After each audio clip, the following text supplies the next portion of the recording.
Pois eu cheguei a esta escola no ano 2008. Bueno, era a primeira vez que viña a unha escola rural. Eu veño de Vigo de traballar en coles grandes de varias unidades. Cando cheguei aquí estaba totalmente desolada. Non había xoguetes, non había puzzles, moi poucos nenos. Con medo, viñen con medo. Pois a saber defenderme nunha escola rural, acostumbrada a traballar con 25 nenos dunha idade, aquí te atopas que hai 3 edades diferentes e non sabes como vas a combinar para que todos aprendan, non tes materiais suficientes, non contas con medios. Entón, sí, co primeiro viñen moi asustada, a verdade. Os nenos responden moi ben, a verdade que sí. Antes de empezar as clases, pois procuro comprar bastante material, non había nada, pero procuro comprar unha cociña, un maletín de médicos, un supermercado, para que se sentan nun ambiente de xogo máis que de escola. A Consellería dá algún carto e despois o Concello se ocupa de todo o que é reformas, calefacción, se hai que facer algo, pintaron a escola, puxeron un chan novo, arreglaron a outra aula, adaptaron os baños, arranxaron o patio. Entón, lle deron unha volta moi grande a esta escola. Aquí? Sí. Isto lo podes pintar? Horario é de 9 a 2. Entramos, os nenos se quitan os seus abrigos, poñen o mandilón e veñen á alfombra onde facemos a asamblea. Poñemos o día que é, o tempo, a merenda, pasan lista e despois falamos das nosas cousas. Unha vez acabamos a asamblea, bailamos, que é moi importante mover o corpo, e despois vou traballando por grupos. Empezo con 5, lles explico as cousiñas, despois con 4, así, e despois con 3 anos. Entonces van traballando e a medida que acaban van elixindo o rincón onde queren ir a xogar. Sí. Despois merendamos, lavamos as mans, merendamos e imos ao patio cando se pode. Se fai bo tempo, saímos fora, que temos un pequeno parque e unha plaza. E se non fai bo tempo, ou quedamos no patio de dentro ou na aula e xogamos aquí. Despois do recreo traballamos por proxectos, o tema que elixamos, e traballamos os 3 grupos. E despois, dependendo do día, hai psicomotricidade, música. Nada, despois nos despedimos e xa ás 2 nos imos para casa. Estamos preparando Entroido. Os pais participan nesta escola en moitísimas actividades. E no Entroido é unha delas. Eles me axudan a preparar os disfraces dos nenos, se elaboran aquí na escola, se elaboran os nenos, as nais e a profe un pouquiño. E despois veñen con nós sempre os desfiles, as festas que facemos polo Entroido. Vale, Laé. Isto está sin pintar. Isto está sin pintar.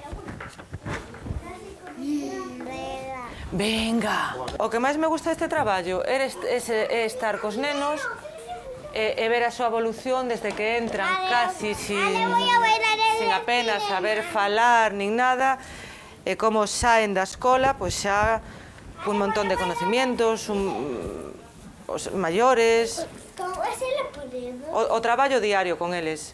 Isto é como ter unha segunda familia, é a familia da escola, a súa evolución. Hai máis responsabilidades porque estás tú para todo.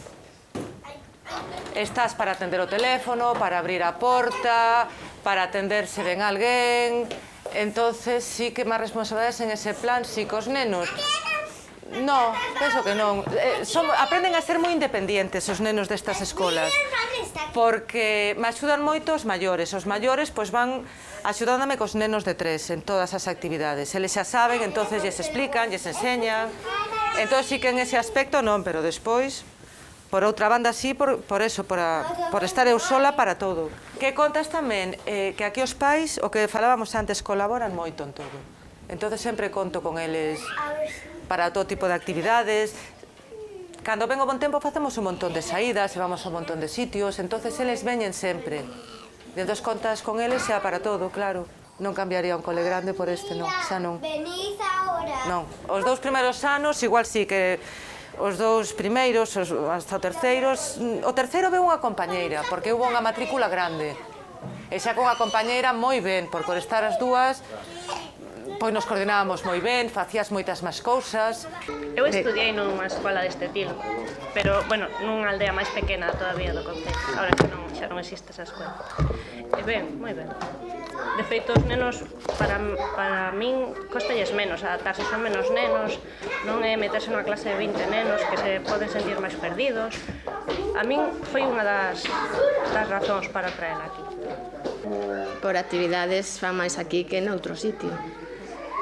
Por lo menos é que teño falado con moitas compañeiras que os mandan ou a privados ou ao público e realmente facemos moito máis aquí que nos outros colexios, aparte de que nos outros non podes participar con eles. E aquí tes a oportunidade de ver un pouco a educación que están levando. É unha pena de que a xente non os mande aquí a estas escolas, que non fomenten isto, que co tempo acabarán desaparecendo. É unha pena.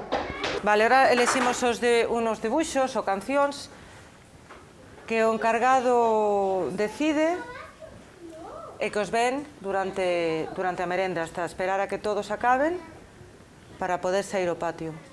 Hoxe tocou Bob Esponja. O encargado Mateo elexiu Bob Esponja. A ver. ¿Cuál, chicos? ¿Cuál, Mateo? ¿Este de los pensamientos? Vale. Cuando cheguen aquí, esta clase estaba completamente en ruínas e non se utilizaba para nada. Creo que era a antigua vivenda do maestro. E, bueno, os 2 primeiros anos non se utilizou. Pero o terceiro ano de estar eu aquí, houve unha matrícula grande dunhos 28 nenos ou por aí, que non querían ir para baixo. Entonces, falando co Concello, decidiron arranxalo. Chegaron a un acordo coa Consellería, se eles se encargaban de arranxar a clase, pois a Consellería mandaba un mestre interino que estuvo aquí durante 5 anos. Houbo 2 unidades. Agora o uso que lle damos é para a mestra de inglés e temos aquí tamén unha cociña onde facemos receitas, ás veces nos quedamos a comer, fan os nenos a comida e quedamos a comer no cole. Pois sería unha mágoa que este centro acabara pechando porque os nenos deciden irse pois ao cole público ou a concertada e temos moi pouca matrícula. Creo que aquí aprenden moito máis porque somos menos que nos outros coles, teñen máis espacio, están máis en contacto coa natureza, nos dá tempo a facer moitísimas máis cousas, pero non por min, porque eu se a escola pecha baixo o centro de abaixo e a mí me é máis cómodo, porque a miña labor sería nada máis de mestra. É por os nenos, porque é unha pena que se perdan unha escola rural, que para min é moito mellor que cualquier escola das que hai na cidade ou nos pueblos grandes.